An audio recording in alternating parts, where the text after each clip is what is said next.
the birthplace of the Bohemian Revolution, from Cowork 591 Studios with the Bohemian Underground with producer Blake Tempus. I'm Jim Gillespie. Co-host Dale Reber is away on assignment, and this is the Jesup News for May 18th, 2025. Tonight we're sponsored by Mickey D's Pizza and Lobster. The Pharaohs are kind sponsors of this podcast. They're traveling this summer with a art show sponsored by the Steve Brown Arts Center, and wherever they work they're going to set up the art show and show that and try to raise a few dollars for us. Include them on your wedding plans, graduation, or festival plans. Don't wait, their schedule's filling up for 2025. Another sponsor who's been with us since the birth of the Steve Brown Arts Center is Derek's Repair, located in Jesup, Iowa. Contact Derek Marty for your car repair needs.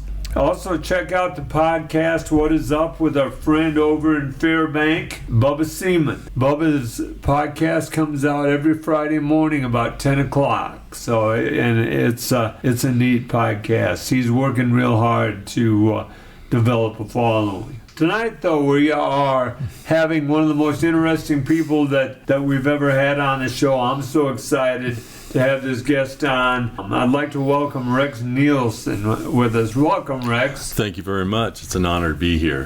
Thank you. Rex is a multifaceted man. He's a retired law enforcement officer. He does paranormal investigations. He is an artist, and that's one of the things, that's how I got to know him, was through his art. His art is called Unexplainable. Yep, unexplainable art is what I call it, yes. And you go online, you can find that. It's not hard to find. Yeah, just go to my Unexplainable Art Facebook page, and there's stuff there from, I don't know, probably 2019 up till probably last year. I haven't put anything new out this year because of the shows that are coming up. Right. But, yeah, you can find me there. It's brilliant. I look forward to talking about that. Rex, let's talk about your family first. Tell us about your family, Rex. I have two boys. One just turned 31, the other one's 29. My youngest, he marches to a beat of another drummer. Love him to death. He's out and about doing his thing. My oldest son and his new wife, they're into the paranormal, and they're into it way more than I am. They're getting very well known. Traveler's Moon is what they call themselves. Check it out. It's Kelly and Chris Nielsen, and Chris just came out with his second book. What are the names? Do you remember the names off the top of your head? One's about Edinburgh Manor. Okay. The new one is What Happened in Lancaster, I believe, is the new one. I haven't gotten my copy yet. Yeah. But I'm excited to read it. His first book was phenomenal. It was quite the experience, what he endured when he was in Edinburgh. And I know when I got my copy, all I wrote in there was Chris. I looked at it and I said, that's all you're going to write in my book? And he goes, well, you're in the first 5 chapters. I said, okay, that's fine. I guess Chris will work just fine then. Cool. You worked for 31 years as a law enforcement officer. Correct. Where was that at? I started in Lynn County, and I retired from Buchanan. And it was something I wanted to do when I was younger. But I went to college for my art. And put it bluntly, my ex-father-in-law told me I was too fat and too stupid to get into law enforcement. So I went, okay. And I put myself through the academy and started in Lynn County. I worked there for 10 years. And then I came to Buchanan, which was closer to home. Right. And after 21 years in Buchanan, it was a total of 31, I was done. I had put my time in, and my family didn't have to worry anymore. I'm a big man, 6'7" and 300 pounds. It took a toll on me, all those years carrying that equipment and doing all that work. Do I miss it? No. I mean, there's aspects of it I miss, but as far I've been asked to come back, I'm getting to do what I put on hold for 30 plus years. My kids didn't even know I could draw. They had no clue. Wow. 2019, I walked in and with my union rep and put the paperwork in front of the sheriff and said, I'm done. I'm out of here. I can't imagine I taught for 35 years, and I can't imagine the worry that you would have getting out of the car if a man or a woman's got a gun when you go into that car. If they are dangerous, I can't imagine that. It is something that, what was your biggest worry as a law enforcement officer? The biggest worry was I was going to end up being shot. That was it, because I missed so much with my family, because when you're in law enforcement, it's just not an 8-hour shift. Right. You're on 24/7. And I still am on. If I go into a restaurant and stuff, I make sure that my back is not to the door. I make sure where all the exits are. I'll even walk back in the kitchen and see. I'm still will put myself in harm's way to get everybody else out safely. But that was my biggest fear, because I was missing so much with him, and I didn't want to, die in the line of duty at a young age. My kids only remember me, till I was, 25, and then beyond that. So that was my biggest fear. Yeah. Other than that, I would jump up in the morning, throw all that gear on, and was ready to go out and crush crime and suppress evil. Yeah. But it really changed over 31 years. What was the biggest change in that time, Chris? I'm Rex. Chris is... Excuse me, Rex, forgive me. You are Rex, forgive me. Just a lot of political, and it changed the views on us, and because of social media, there's bad people out there. There's bad lawyers, there's bad judges, there's bad doctors, but we all got lumped together. Yeah. And just because we carried a gun, we're out there and we're just going to shoot people. That's the other way around. Yeah. In the 31 years, I pulled my weapon 3 times. Did I ever fire it? No. Come close, but I never did fire it. Right. And people don't have to realize, a second to decide whether the situation calls for it or if it doesn't. That would be my biggest worry, I think, as a law enforcement officer is I would know the danger facing me. It would frighten me like that, that. Rex, if I can ask, without going into detail, what were the 3 situations? One of them was we were serving a felony warrant. Okay. And it was an individual that I actually went to school with and graduated with. He was going to prison for a hate crime. The judge was very lenient with him. He let him out for 48 hours to get his affairs in order, and then he had to turn himself in at a certain time on a certain day. Well, I had just gotten on duty, and he called and said, I can't get there, my car's broke down, blah, blah, blah, blah, blah, blah. He called from a payphone. The payphone was right outside his house. So we go there. 2 officers went to the front door. I went to the back door. We're beating on the door saying, Sheriff's Department, felony warrant, answer the door. We will be entering the premises. And we did that 3 or 4 times. And then, I kid you not, all of a sudden I hear nobody's home. So I kick the door in, and we're cutting the room. We're pieing the room. I go in, and the individual is crouching in the kitchen next to the refrigerator with his hands behind his back. And I'm coming around the table, and I'm facing him, and I've got my weapon drawn, and don't have my finger on the trigger yet. And I'm screaming at him, "Show me your hands! Show me your hands!" And I'm calling him by name because I grew up with him, right? And he wasn't showing me anything. And I said, "I don't want to shoot you. You need to show me your hands." Well, he whipped his hands out, and my finger went on the trigger, but he had a comb in his hand. And I had to, at that second, I'm yelling, "Not a weapon, not a weapon, not a weapon," so the other officer didn't fire. And that was the closest out of the 3 times. Yeah. I had a millimeter of a second, to take my finger back off the trigger, because when he pulled his hand out, that was it. All right. This is Steve Brown Arts Center Podcast Network, and I'm Jim Gillespie. We're here with Rex Nielsen tonight and producer Blake Tempus. Rex, what a story about your time as law enforcement officer. 31 years, and that one minute is life defining. It really was, because that was my first day with Buchanan County. Oh, wow. Man, that was my very first day. I ended up serving 3 warrants and arresting 5 people, and fought 2 of them. Dang. It is, most people don't realize a law enforcement officer's job is to protect and defend. You know, they don't, most people don't understand that. No. Let's talk about your time with paranormal. Are you still doing that? Yes. I don't do it as much as I used to because I'm putting more time into my art now. But in 2011, I started All Out Paranormal with my 2 boys. And in that time, we just had an amazing time. I mean, I got to spend all that time with my boys. This was our baby. You know, we got to be known, and we did public speakings and did paracons and all kinds of stuff, and it was a lot of fun. But it got to a point where the 2 boys decided to move on. If I can ask, whose idea was it to start it all?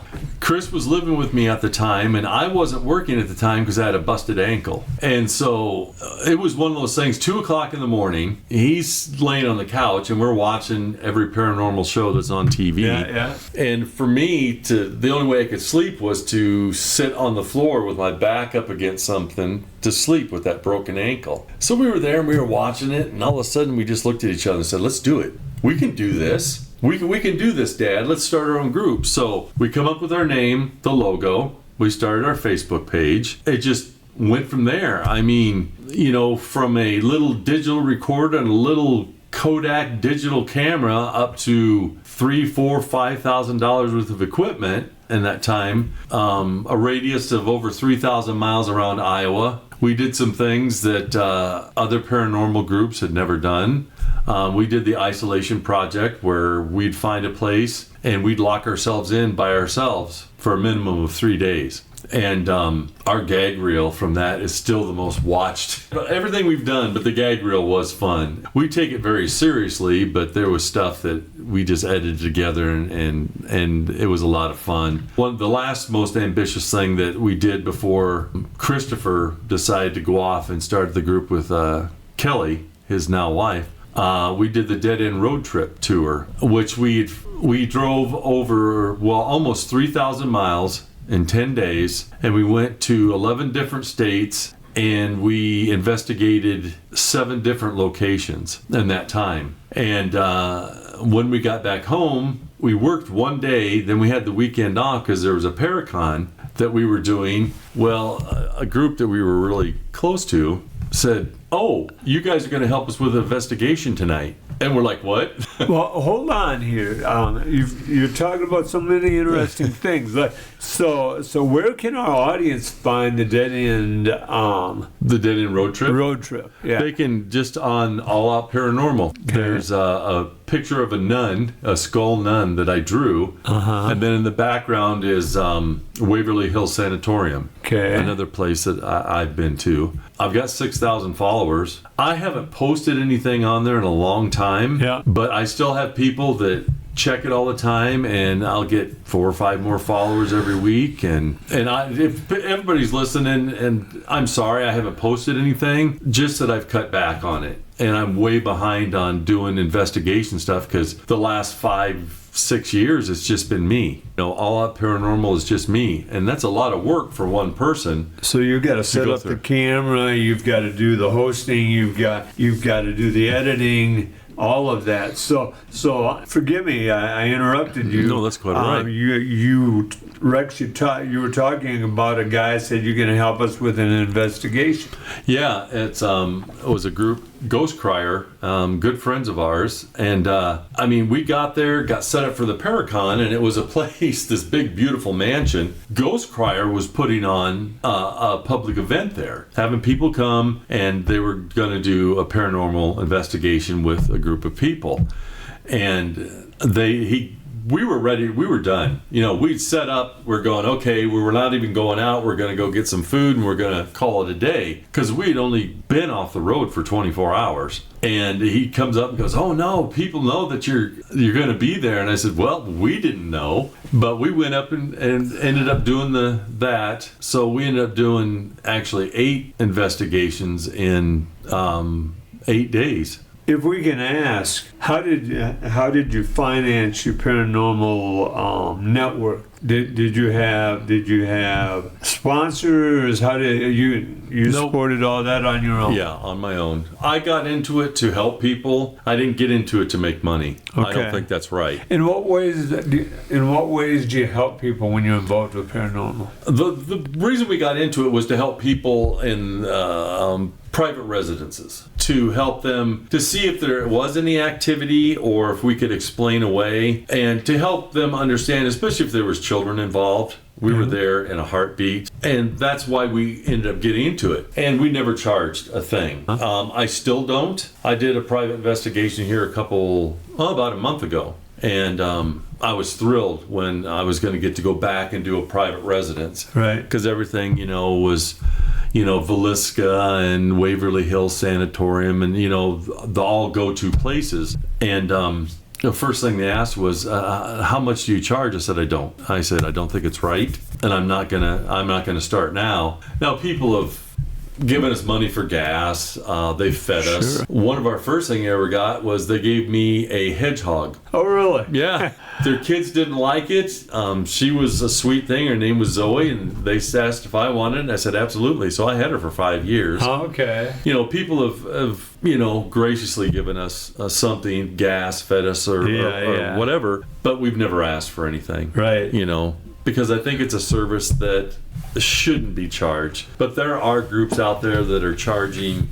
That's fine. I don't want to hurt anybody's feelings. You can do that. But I don't think it's right, because it's not a guarantee. It's not an exact science. Well, and you go back, and I'm a big Houdini fan. I love studying Houdini. It's his wife, his mother, and him were involved in the paranormal, and because of that, it interests me. But there are, like you say, there are people that take advantage financially of people. That's so sad.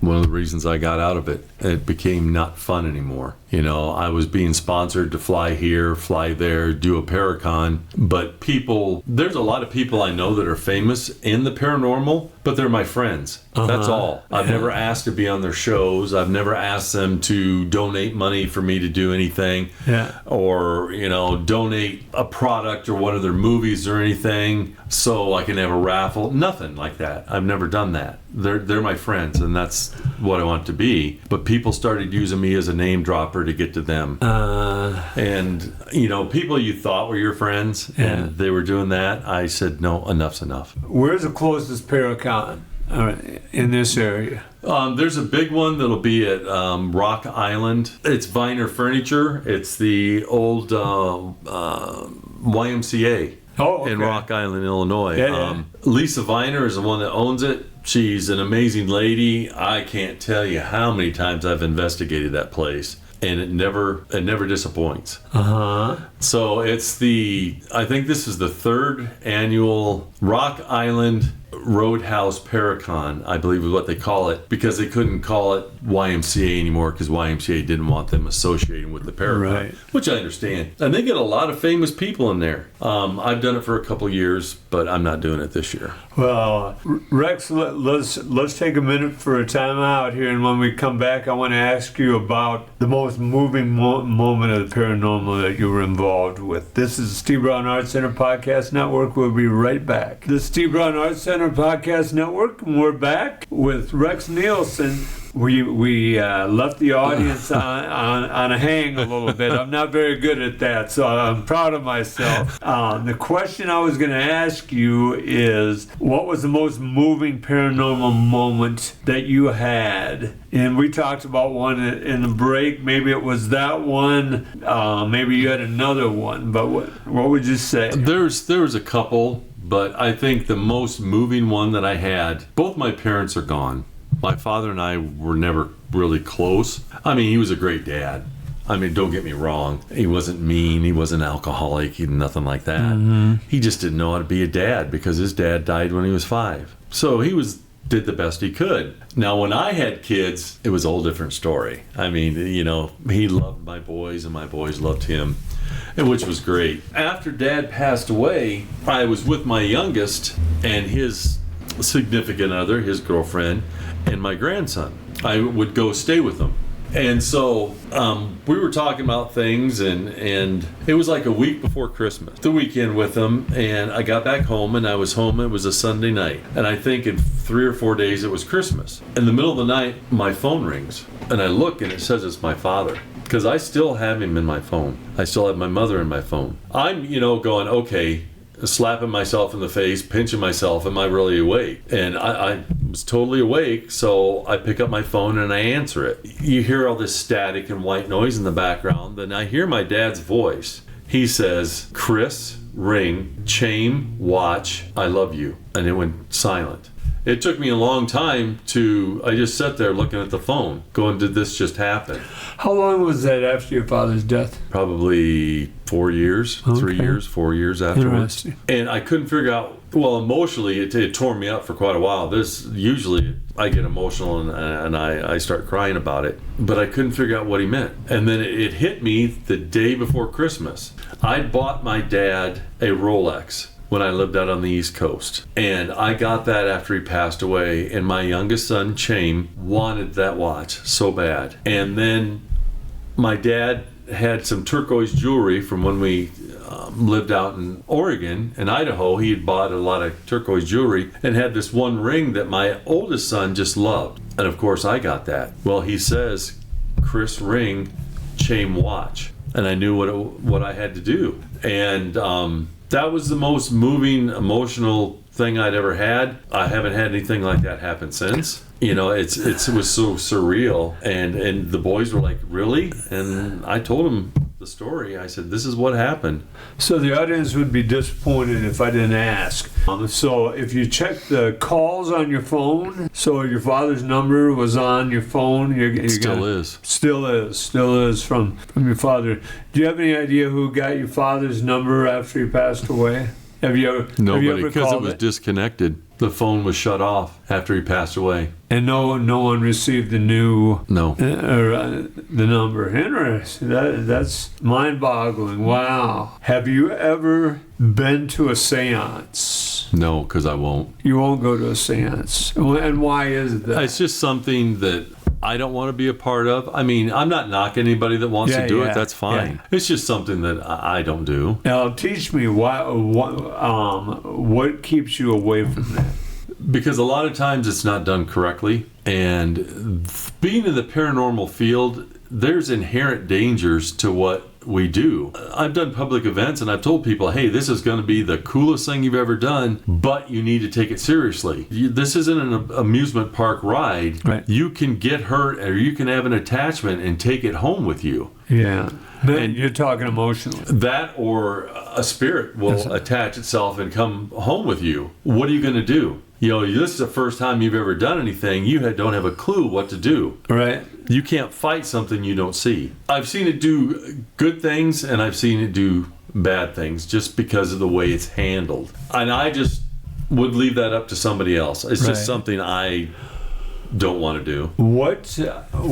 How do you handle people that doubt or question you, Rex? And it does happen. And there's people that have stood there and talked to me for hours about it. Uh-huh. I got into this because of what I experienced from a child up until now. Right. I'm not here to ram it down anybody's throat. If you want to believe it, you can believe it. Sure. If you don't, you don't. But I've seen stuff that I can't explain. And I'm not the smartest man on the face of the earth, but I'm not stupid either. Yeah. I simply, when people will come up to me and say, "Oh, how can you believe this?" And, there's no proof. Yes, there is. But it's also a science. It's also going farther and farther every day. It doesn't just sit in one spot. We're always moving forward with it. And I just look at them and go, okay, if you're a non-believer, my simple response is you just haven't had an experience yet. In the Christian religion, there is a ghost mentioned. And I get that all the time because all my tattoos are religious. I grew up in the church. I'm a man of faith. That hasn't changed me because of what I do. Can I ask what denomination? Just non-denomination, just a Christian, And I grew up in that, and I believe in Jesus, and it's going to be that way. Nobody's going to change my thoughts about it, right. no matter what I do. And I'll just look at people and they'll go, well, how can you do that? And I said, well, it also says in the Bible that we walk in a spirit-filled world. Mm-hmm. You know, take it for what it is. I've never conjured anything. I've never experienced a demon, which is overused a lot. Demon and evil is used way over the top because it gets viewing on people that have shows and stuff. Yeah. I've encountered grumpy individuals, and I believe if they were grumpy in life, they're grumpy in the afterlife. Sure. But as far as evil and demonic, never. I mean, I've dealt with some really grouchy, grumpy spirits, but never anything malevolent. How many in your time with paranormal, Chris? I'm sorry. That's okay. You know, you brought Chris up early. Forgive me, Rex. You know, find me. Get a fine bucket out. All right. So Rex, how many different spirits do you think you've experienced in your life? Oh man, I really can't say. I mean, it's just like meeting a person. Whether it's from a different culture, whatever, they're all different in their own way, but they're also tied together in their own way. But I've caught voices and I've caught video and it's funny because a lot of the times I'll go. And if we start a session and I'll catch on the recorder, my name comes up a lot, which is funny. And I'll get a lot, I'm here to help them. We love you. I get that a lot. And I think it's just the way that I've always conducted myself. From day one until now. I haven't changed anything. Rex, you mentioned that you've done like public events. Mm-hmm. What do you do for what is a public event that you It'd be a do? Paracon, which is just, people in the paranormal community, famous or non-famous. I mean, I was put up there with people that have been in this business a long time. Mm-hmm. And I got to rub elbows with some really neat people, and I'm still good friends with them. I was lucky enough to know these people, and they were like saying, you need to bring him in. He needs to be part of the Paracon. So I would have a booth, and I would show my stuff that I'd over the years. I'd also sell my art at it too. Yeah. Because my art actually helped support the paranormal. And I would do public speaking. I'd be on a panel of experts. And I was on a panel of experts once, and we were getting asked all these paranormal questions. My girlfriend is sitting down in the front row, and we're up on this platform. There must be 8 of us. And I'm asked a question, this paranormal question, and on her phone, when she gets a notification, it goes, I see you.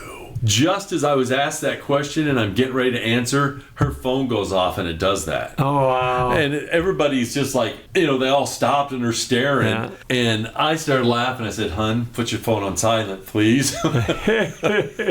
We need to have you back more about your paranormal. That sounds so interesting. But when we come back, you mentioned your art. When we come back, we want to talk about your art because that's one thing that draws me to you. When I saw your art. This is Steve Brown Art Center Podcast Network, and we're here with Rex Nielsen, and we'll be right back. We're back. This is Steve Brown Art Center Podcast Network, and we're with Rex Nielsen. What a fun night. Blake, I can't believe how much fun this is. So Rex, the thing that drew me to you, and I'm drawn to these other things.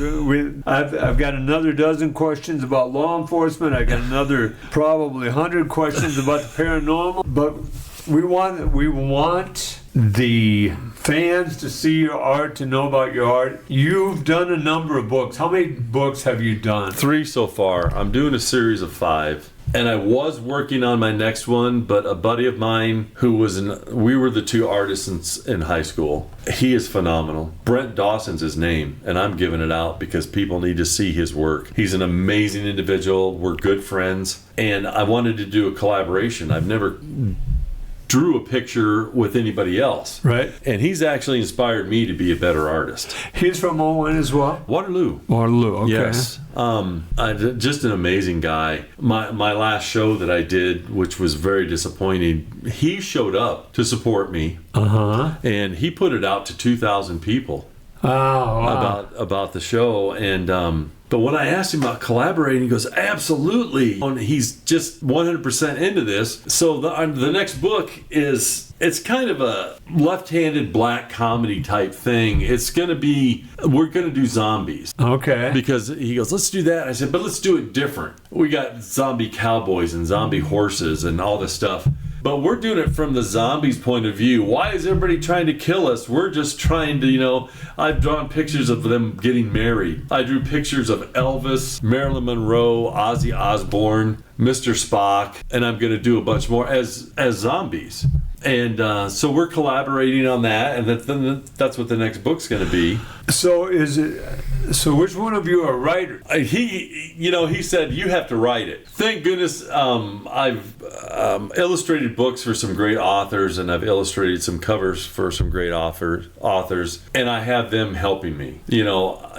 I can be articulate speaking, but as far as writing, mine would be just one giant sentence. I've got to do a something for the Steve Brown Arts Center right now. The fourth Monday of every month, except this month because it's Memorial Day. Mm-hmm. We have an artist collaboration get together at the American Lutheran Church here in Jesup.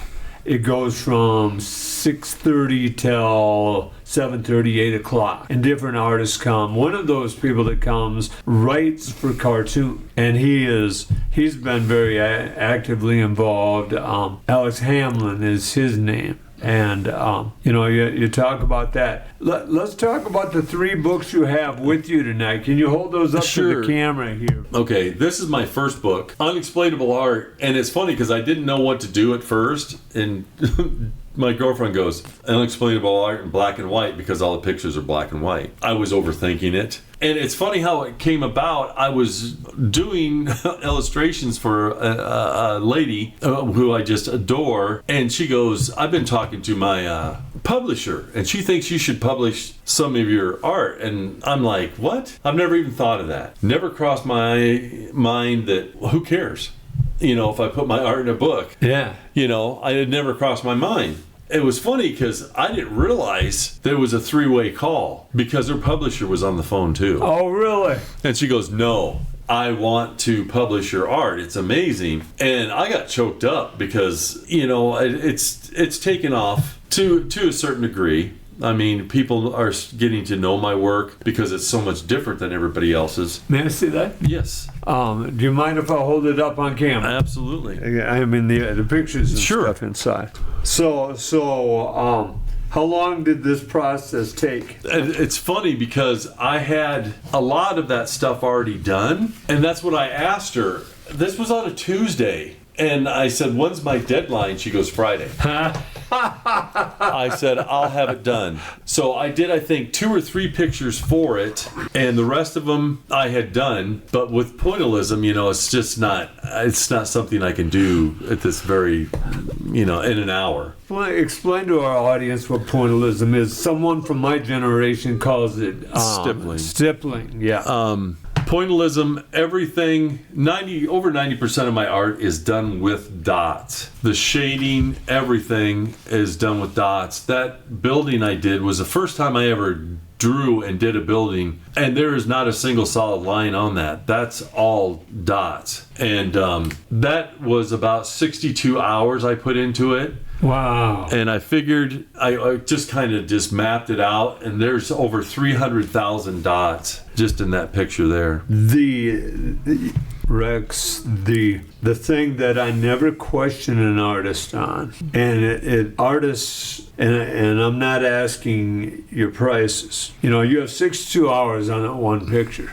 People don't realize, when I first started being involved with the Steve Brown Arts Center, I did not realize the hours, the care, what artists did. And now it offends me when people don't appreciate what artists do. I mean, 62 hours on this picture here. And if our audience doesn't appreciate that, they don't appreciate Rex and the other artists we've had on our show. And it's all out of love for the passion of doing it, because when I got back into my art, I had to figure out what I was going to do because I was away from it for so long. And when I finally figured out what I was going to do, and it's funny because I won't show you anything now from when I first started back up, because it's preschool to Da Vinci from just in those 6 years of me delving back into it. That's classics. And- Preschool to Da Vinci. I love it.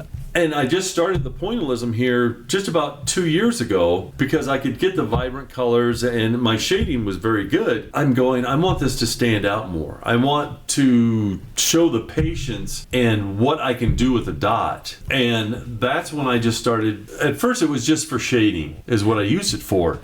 And then I'm going, I'm going to do the whole thing that way. And it's amazing because people go, oh, I just love this. And I said, are you looking close to it? And they go, why? And I said, because everything on there is a dot. And they're like, what? And then they look and they go, oh my gosh, how do you do that? People go, oh, is it therapeutic or whatever? No, it is for the love of what I do and what I can, and the finished product that I'm going to have when I'm done. Because there's still times where I'll get done with a picture and go, man, it's a lot better than I envisioned it. Yeah. I still surprise myself. Are you a visionary? Do you see the end product usually? Sometimes. If I don't, then that means I need to stop doing the picture and put it aside because I'm going to ruin it. If I keep going, I'm going to go, oh, I'll just put this here. It'll invariably ruin the picture. And it's not like I can erase that section and start over again. Right. I would have to start the entire picture all over again. But they progress when I'm doing it because I'll have exactly what I want to do, but then at the end of it, it's better than I envisioned it. It turned out better than I expected it to. What are your other two books here, Rex? The second one was Unexplainable Art, Emerging Colors, and yes, they're all skulls. I got real good at drawing them, but they're not evil. I don't have them in nothing like that. But it's all in color. Everything's in color, and they're all in dots. Hold those up to the camera if you would. So this is my second book. Where can our listeners get your books, Rex? They can go to Amazon and just type in Unexplainable Art, and my 3 books come right up. Okay. I don't get to pick the price of what they do. They're sell dirt cheap. And I'll let everybody know, between Amazon and my publisher, I've had 3 books on there for going on 2.5 years, and I've made a total of $48 royalty. So when I sell them, I get to keep everything, and then I get to sign them for them too. Yep. They're personalized. But please, if you go buy my books, leave a review. That's I appreciate everybody that buys the books. But please leave a review, whether it's good or bad. Most of the time it's positive about my art, but there are people that don't like it, and which is fine. Yeah. I can take constructive criticism. That's fine. I think I've accomplished what I want to do, because if I do a show and somebody comes back more and wants to look at my stuff, I've done what I'm supposed to do. But yes, if you do buy one, please leave a review. I had an artist call me yesterday and said, now I'm going to send you my most recent painting, a picture. I really want you to tell me what you think of it. And I want what you like about it, what you don't like about it. And I really valued that. When I was a teacher, I wanted the principal, when he evaluated me, to tell me what I could work on. I coached long enough that I wanted to get better. Right. I like that. I like that you want a review. That's cool. And like I said, whether it's negative or positive, you're not going to hurt my feelings. If you do a negative review, most of the time I just laugh. Because it's like, okay, meet me in person sometime, and I think you'll change your opinion of my art. And because a lot of people don't know the artist, they just know the art, and I'm just as big a character as my art. And like I said, they're relatively cheap. So like I said, the second book was all in color, and everything I do now is copyrighted. I got so tired of people making more money off my art than me, and people were doing it. I'm just telling people now, they're going, oh, I'm going to take a picture of this and get a tattoo. Well, I've also got legal paperwork written up. Yeah. If I come to find out, you will be going to court with me, and I will be getting the money that's due to me. Right. Flattered that people want to do that, but yet that's my art. It's something I created, not your tattoo artist. And if you're a tattoo artist, you better know how to draw. And I've caught them doing it. And so I don't draw tattoos for people anymore simply because of that. They weren't respecting the copyright, and they were making $700, $800, $900 off of one of my pictures for a tattoo, and I'm getting absolutely bupkis from it. It sounds kind of harsh, but no. I've worked hard at this, and I spend hours when I'm not doing something else. I'm sitting down and I'm creating. That's me. Yeah. It's like breathing air. I have to. And I've been asking, you need to do a coloring book. I'm going, oh my gosh, everybody does one. You know, they're a dime a dozen. And so my girlfriend said, no, hon, you really need to draw one. So I said, okay, this is it. It's Unexplainable Art, the colorization of the soul. It's a coloring book. I put 158 hours into drawing 40 hand-drawn pictures in this.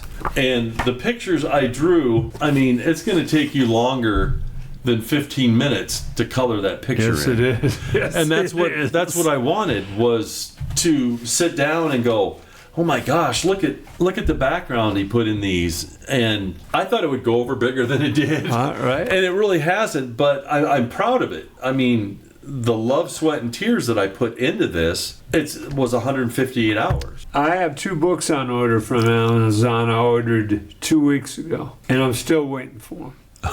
I mean, I'm not convinced, and Amazon's, along with Barnes & Noble, probably the 2 main sellers of... And it's hard to get your books on Barnes & Noble. Yeah. I've tried twice, and they're just not interested. They don't know what they're missing, Rex. Rex, I've heard that from a lot of people. Rex, it's been an incredible night for us, and I guarantee you we will ask you back. I hope you come back for us. Absolutely. This has been an honor and a privilege. Oh my, I'm sorry I called you Chris, but we got a little PR for your son Chris too. Rex, tell the people where to find your books, your art, and anything else, your paranormal stuff. You can go to my personal page on Facebook, friend me. You can go to All Out Paranormal. If you go, please follow. Like I said, I apologize. I don't have anything recent on there. I just haven't had the time. Stuff will be there. It's just going to take me a while. Unexplainable Art is the same thing on Facebook. You can't miss it. You see my bright cherubic face there in the corner and some of my art behind me. So, and please like and follow that too. I do commission work. The phone numbers that are on there is my phone. If I don't answer, leave a message, because I don't ever shut it off. I'll be more than happy to do something for you if you want me to draw something. And I get this all the time. Do you think you can draw it? And my answer is, I'm pretty sure I can. Those where they're at. I mean, I'll be posting some of the shows that I'll be doing, like the Amana Art Guild. I'm doing that this year. I'm going back to Decorah, where I won the People's Choice Award last year. There are not as many events this year because a lot of them have been canceled already. Well, yet you've picked up and said you've got some that you want me to come do, and which is great, because I'm going, it's too late to get into something because the fee has to be paid at a certain time. Yeah. And I'm just out of luck. Before you finish here, we will be showing Rex at M's Coffee over in Independence in June. We'll be putting his art up June 2nd, so you get a chance if you're interested to buy some there as well. Absolutely. Tammy and the girls and the guys over there do a nice job of selling stuff for the artists. So you'll have a chance to see it over there. Rex, what a great pleasure. We will have you back on again. I'll be more than happy to come back. We'll be right back with a special indoor show. The Steve Brown Arts Center Podcast Network, and we're back. We've got a listener that listens every week and is very loyal to us, and she's been battling in the hospital. I think she's going to get out of the hospital day after tomorrow, actually, but her name is Katie Kelly. Many of our listeners know Katie. She is the daughter of Tim and Diana Kelly here in town. And I wrote this for Katie. Katie, I know you're listening, so hopefully you're home and catching this when it comes out today. So Katie Kelly's story is one of extraordinary resilience, unwavering determination, the profound strength that defines the human spirit. Born and raised in Jesup, she has faced challenges that most people could hardly imagine. Her journey, marked by years of battling seizures and undergoing 2 brain surgeries, is not just one of survival, but of courage and hope. From a young age, Katie's life was shaped by the unpredictable and often frightening nature of seizures. The episodes would come without warning, disrupting her daily routine, making ordinary tasks difficult and casting a shadow over her teenage years. While other kids were growing up with carefree abandon, Katie had to navigate a reality filled with medical tests, hospital visits, and the persistent uncertainty of when the next seizure might strike. Despite the hardships, Katie refused to let her conditions define her. Her determination became her greatest asset, pushing her forward even on the most difficult days. She learned to adapt and to hold on to the belief that her life was meant for more than just enduring the episodes she experienced. She was meant to fight. As years passed, the seizures grew more severe, forcing her and her family to make tough decisions about treatment. When medications failed to provide relief, doctors suggested brain surgery as an option, a daunting prospect, but one that held the possibility of reclaiming a life, unhindered by constant medical battles. It was a decision fraught with uncertainty, yet Katie approached it with the same courage that had guided her through every obstacle before. Her first surgery was both a leap of faith and a test of endurance. The weeks leading up to it were filled with fear and anticipation, but Katie's resilience never wavered. The procedure was complex, designed to target the source of her seizure and offer the possibility of a future with fewer disruptions. The recovery was grueling, yet she faced it with rare kind and determination. Every step forward, each small victory, from relearning simple movements to regaining her strength, was proof that she was willing to fight for the life she deserved. Unfortunately, the seizures did not disappear entirely. There were setbacks, moments of doubt, and days when frustration felt insurmountable. But Katie had already proven that she was not the kind of person who gave up easily. When the doctors suggested a second surgery, she found herself once again at a crossroads. There was no guarantee that it would work, but there was hope, and sometimes hope is enough. The second surgery was another test of her unbreakable spirit. Presently, she is spending her days in the hospital. The pain, the waiting, it has felt like a familiar battle.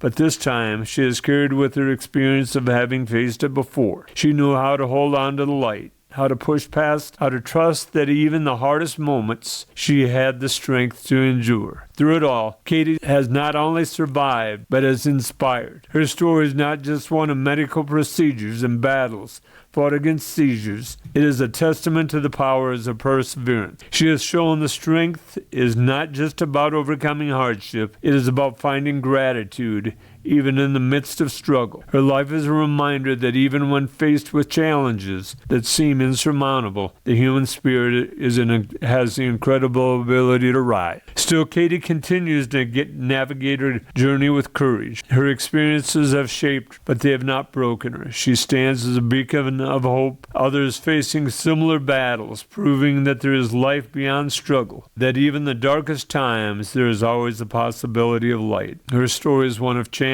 resilience, and an unshakable belief that no obstacle is too great to overcome. And in the heart of Jesup, Iowa, Katie Kelly remains a testament to what it means to fight, to hope, and to never give up. In my mind, Kate, you are one of the greatest. That's all for the Steve Brown Arts Center Podcast Network. Remember, if you're interested in getting things on or getting news to us, I know this was a special show, but it was a neat show. Thanks, Rex, for hanging around for us to the end here. If you have news or would like to sponsor us, email us at jim@stevebrownartscenter.org or call 319-290-0241 and leave a message. I'm Jim Gillespie with producer Blake Tempus, and thanks again to guest Rex Nielsen. Make sure you check out his art. Thanks to the audience for bringing these stray dogs into your life, and remember, as always, each day is about little victories.